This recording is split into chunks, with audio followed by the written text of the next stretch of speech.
Hello, welcome to my presentation. We're going to do this the old-fashioned way. Not a fan of technology. Doesn't work for me right, especially with these kind of programs. So we're going to do this the old-fashioned way on YouTube. So my project for my signature assignment was working with anxiety, work avoidance, and behavioral issues around high school transitions for my 8th grader and collaborating with a really concerned parent. So a little bit of a background. I'm going to call her CACO throughout the study. She's 14 years old, adopted, 8th grade student. She's diagnosed with ADHD, ASD, and severe social anxiety. She was adopted at birth. Her father passed away from cancer when she was 9 years old, very traumatizing. She's been to 5 other schools before us. All of these with significant school trauma, such as threats from the school to call the authorities on her behavior, eloping for long periods of time. She was even let out of the classroom and allowed to wander behind a building for extended periods for several months, to which the teacher had no explanation. She was asked to leave several schools as it was not a good fit, so she came to our school when she was in 6th grade, and we've been working with her ever since. She is very, very empathetic. She can read you very well. She loves to give hugs. You have to ask to give her hugs, but she loves to give hugs. She's extremely funny, sensitive, loyal. We call her the animal whisperer because there's not an animal that she comes across that does not like her. She's very intelligent, can pick up things very fast. And although she's very larger than most of her peers, she tends to gravitate towards the younger students. Here's a picture of her and me in my classroom. You can see she does depend on food regulation and stuffed animal regulation to keep her in the classroom. Okay, so the adopted mother is the stakeholder we were working with. The area of need we are addressing is significant anxiety over the transition to high school. And it's starting to lead to behavioral issues, academic avoidance, and anxiety. So the rationale for this plan is because the anxiety of leaving her safe space in the school where she has become she's blossoming, she's thriving, she's opening up. It's been a blessing for her mother who came to us saying, we've hit rock bottom. Whatever you can do is better than where we were. She's scared to leave now. She knows she needs to move on to high school. She knows where she's going now, but the threat of leaving this comforting spot is very, very scary for CACO.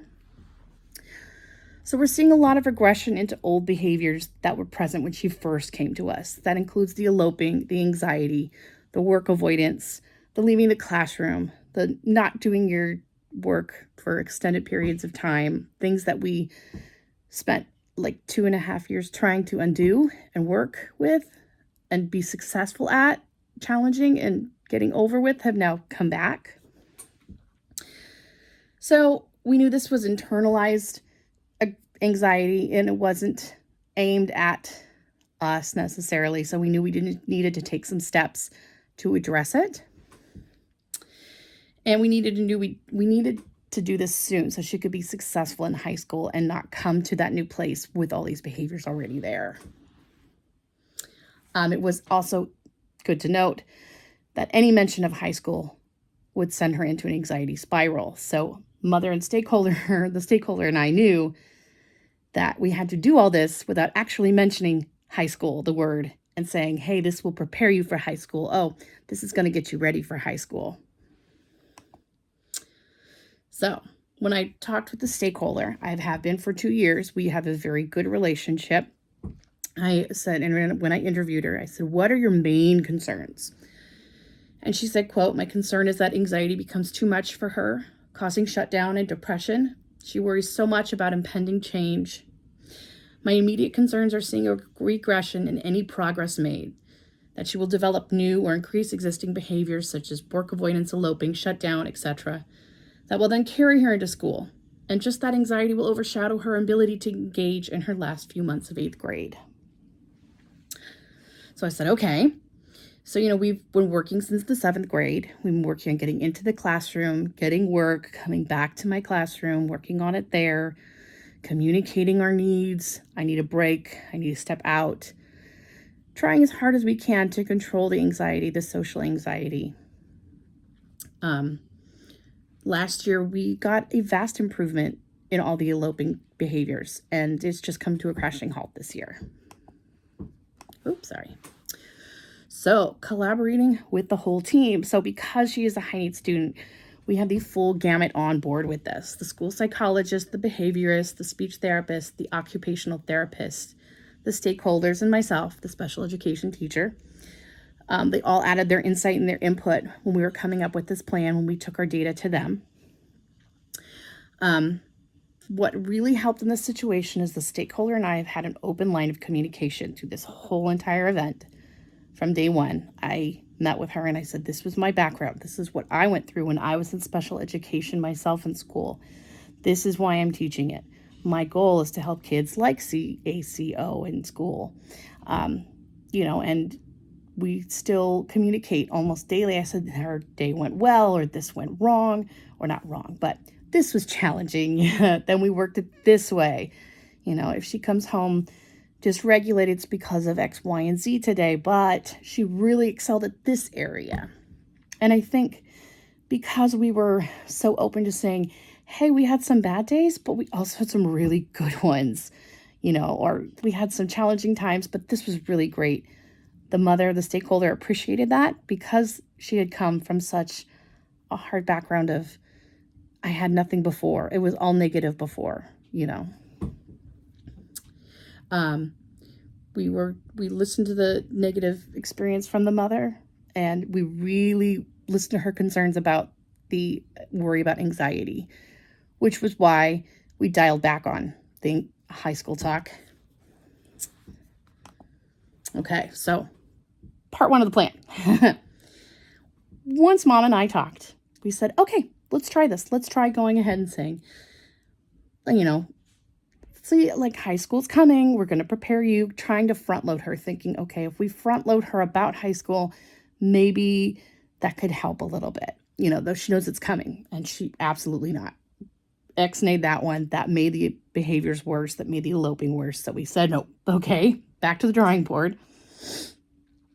So we realized, okay, if we can't directly speak to anxiety around high school, what anxiety can we control and help? And we thought, okay, executive functioning, front-loading the day-to-day schedule, taking care of anxieties like that and the unexpected. That's what we can control, which can relieve some of the anxiety.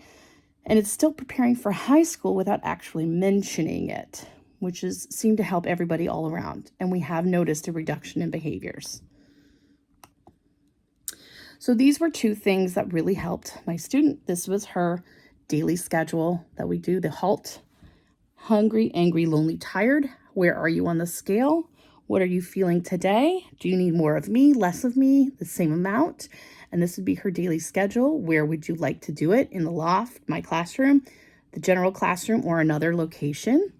This over here is her accountability sheet. This lists every class she's done, what she did today in that class. These visual schedules help relieve that anxiety. Oh, there we go. All right. So once we implemented this plan, the behaviors went down, the eloping went down, the work avoidance went way down. Do we still have our bad days? Of course we do. But overall, it's gotten a lot more manageable. Now, once I did my reflection, was this a successful? Yes, I agree it was. Did I toe the line with the personal boundaries myself? Yes, I did. It's not something I would repeat with another parent. This was an exceptional case, as we had a traumatized girl, a traumatized mother, coming from just a bad school experience, trauma of losing the parent, the father figure. And I took the chance and I was like, I will connect with you and I will communicate with you every day. It wasn't much, and mother was very nice about respecting my boundaries as well. Would I do this with another student? Most likely not in the same way. I would probably use the same sheets, but have much more defined boundaries. Do I wish I implemented these sooner? Yes. And the hindsight is 50-50. I wish I knew earlier in the year, what I know now, and how she would react to high school, I would have done things a lot differently. But anyway, that's it. Thank you very much.